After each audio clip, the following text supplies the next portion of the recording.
इसलिए भी कंबाइंड हैं क्योंकि ये काफ़ी शॉर्ट से हैं। अब इसमें क्या दिया हुआ है, प्रीफिक्स। प्रीफिक्स के बारे में थोड़ी और डिटेल में हमें बताया हुआ है। यहाँ पे और भी प्रीफिक्सेस दिए हुए हैं, अन, नॉन, दिस, इन, अब मैंने बराबर में लिखा हुआ है कि इसकी मीनिंग क्या है। इन सबकी मीनिंग हमेशा नहीं है, यानी not, no, not, non living, unliving, ये सारी चीज़ें मैंने यहाँ पे लिखी हुई हैं एग्जाम्पल के तौर पे कि अन का क्या है, अनहैप्पी होता है जैसे, नॉन का क्या है, नॉन लिविंग होता है, डिस का क्या है, डिस्ट्रेस होता है, इनका इनडायरेक्ट होता है। इन सब के अलग अलग हो सकते हैं, मैंने साइड में एग्जाम्पल छोड़े हुए आपके लिए। ठीक है, फिर हमारे पास हम आगे बढ़ते हैं प्रीफिक्स। अब यहाँ पे मैंने एक टेबल भी छोड़ा हुआ है आपके पास, इसमें हमें अलग अलग से बताया हुआ है कि भाई पॉजिटिव नेगेटिव दोनों यहाँ पे शामिल हैं। साइज़ उसकी कैसे बता रहा है, तो क्या मतलब हुआ कि भाई सेमी, मिनी, माइक्रो, तो किसी किस्म का साइज़ बता रहा है। अब लोकेशन किसी तरीके से बता रहा है, इंटर, सुपर, ट्रांस, ऐसे वर्ड इस्तेमाल होंगे। टाइम और ऑर्डर बता रहा है, तो प्री, फोर्स, ये सारे वर्ड। नंबर तो मोनो, बाय, हेक्स, ऑक्ट, ये सारे इस्तेमाल होंगे अगर नहीं नंबर बता रहा है तो। ठीक है, अब है हमारे पास कि भाई प्रीफिक्स और उनकी मीनिंग। कुछ प्रीफिक्स वर्ड्स यहाँ पे बताए हुए हैं, उनकी मीनिंग, जैसे नॉट गुड इनफ, अन, इम, इल, इनकी मतलब हुआ not good enough. Example, unmagnetise, unpunch, impossible, ये सारे वर्ड्स आ जाएंगे इसके अंदर।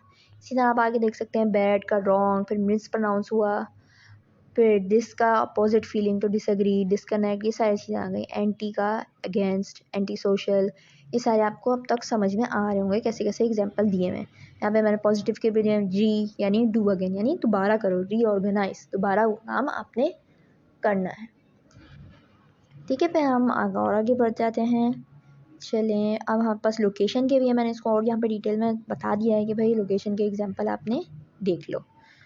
आगे बढ़ें, फिर नंबर के भी हैं हमारे पास। फिर आ जाए यहाँ पे हम देखते हैं make sentences by writing the base stem words and the meaning of the prefixes in the bold face words on the lines provided. अब इनमें बताया हुआ है बोल्ड फेस में जो हमें वर्ड दिए हुए हैं उनके हमें बेस वर्ड्स लिखने हैं। जैसे हमने पिछले वाले में करा कि वहाँ के सफिक्स हटाओ और बेस वर्ड लिखो, यहाँ पे हम प्रीफिक्स हटाएंगे और बेस वर्ड्स लिखेंगे। यानी असोशल का होगा सोशल, हाइपर एक्टिविटी का होगा एक्टिव, इलिमिटेबल का होगा लिमिट, इम्पेनेट्रेबल का होगा पेनेट्रेट, इनकॉन्शियंशियल का होगा कॉन्टिनेंटल, इररिपेयरेबल का होगा रिपेयर, मैल एडजस्टमेंट का होगा एडजस्ट, सूडो बायोग्राफिकल का होगा बायोग्राफी, सेमी कॉन्शियस का होगा कॉन्शियस, अनअटरेबल का होगा अटर। अब यहाँ पे प्रीफिक्स और सुफिक्स दोनों थे। कुछ में हमारे पास ऐसा निकला है कि भाई सिर्फ प्रीफिक्स हटाओ तो हो गया काम, लेकिन कुछ में हमारे पास प्रीफिक्स और सुफिक्स दोनों लगे हुए थे।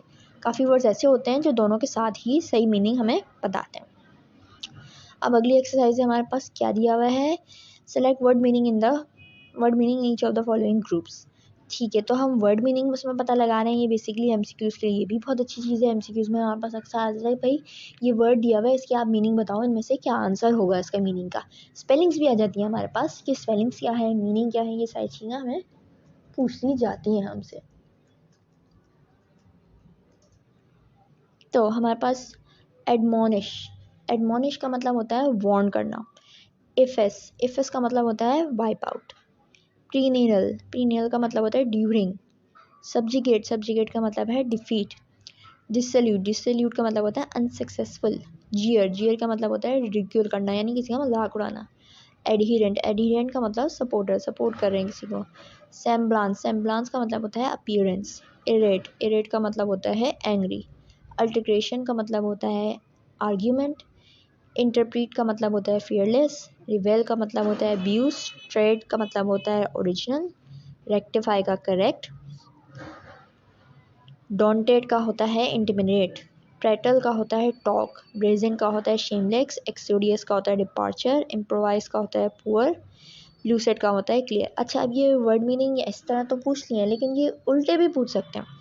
ज़रूरी नहीं है आपसे इम्प्रोवाइज्ड ही पूछा जाए, आपसे पूछा जाए भाई पुअर लिखा हुआ है तो पुअर की और मीनिंग बताओ, तो आप दोनों वर्ड्स को साइड बाय साइड ही याद करो कि इनमें से कुछ भी आपसे पूछा जाए तो आपको पता हो कि क्या जवाब देना है। फिर हमारे पास सिनोनिम्स आ गए जो इस चैप्टर इन दोनों लेक्चर्स में हमें बताए गए हैं। जैसे कॉल्ड का है नेम, ट्रेमेंडस का है लार्ज, आइडियस का थॉट, रिएक्ट का रिस्पॉन्ड, टेक का टेक अवे, कैरी अवे। एटमस आ गए यानी वर्ड अपोजिट। टेकन अवे का गिवन, वाइड का नैरो, लिमिटेड का अनलिमिटेड, इमूवेबल का मूवेबल, आफ्टर का बिफोर, ऐसे सारे हमारे पास हैं। अब फिर से हमारे पास वर्ड फॉर्म्स चूज़ करें। हमारे पास है इमेजिनेशन, इमेजिन, इमेजिनेबल, इमेजिनेटिव और इमेजिनरी। तो पहले वाले में हमारे डेफिनेटली लग रहा है इमेजिनेशन, कि भाई एक आदमी की इमेजिनेशन लिमिटेड है कंप्यूटर, कि हम जो सोच सकते हैं, जो भी कुछ इमेजिन कर सकते हैं, कंप्यूटर वो चीज़ कर सकता है, तो उससे ये लिमिटेड है। खैर अगला वाला हमारे पास क्या है, एडिशन, एडिशनल, ये भी आप रीड करके आराम से कर सकते हैं। इसमें मैंने सारे फिल आउट कर दिए हैं, बोल्ड में मैंने इनके आंसर्स कर दिए। अब दोबारा हमारे पास आ गया था एक कि फिल इन द ब्लैंक करें करेक्ट वर्ड से, तो वो भी मैंने फिल करके आपके लिए रख दिया। ठीक है, तो लेक्चर 10 भी हम थोड़ा सा कर ही लेते हैं। अब इसमें क्या है, इसमें ट्रू फॉल्स है। ट्रू फॉल्स में हमारे पास आते हैं, हमारे पास तो ट्रू फॉल्स क्विजेज में भी आते हैं, हमारे पास मिड टर्म में भी आते हैं। ट्रू फॉल्स एमसीक्यूज की शक्ल में भी आ सकते हैं और अलग से भी क्वेश्चन बन सकता है। तो ये वाले ट्रू फॉल्स आएंगे हमारे पास जो हमारे हैंडआउट्स में दिए हुए हैं। हर लेक्चर के एंड में हमारे पास ऑलमोस्ट ट्रू फॉल्स दिए हुए हैं, जो कि उन्होंने अपने पास बुक से ही निकाले हैं या किसी और पैराग्राफ से जो हमारे हैंडआउट्स में मौजूद हैं। तो उसी सारे एमसीक्यूज की शक्ल में जो ट्रू फॉल्स आ सकते हैं मैंने यहाँ पे दे दिए हैं करेक्ट आंसर के साथ। एक एक आंसर का मैंने खुद भी वेरीफाई करा है एक बार। ठीक है, जैसे कि आप देख सकते हैं यहाँ पे मौजूद है। चैप्टर 10 में और कुछ ऐसी चीज़ नहीं है। सिनोनिम्स आ जाएगा हमारे पास, एंटोनिम्स आ गए हमारे पास, फिर से यही। ठीक है, अब आज की वीडियो के लिए इतना ही।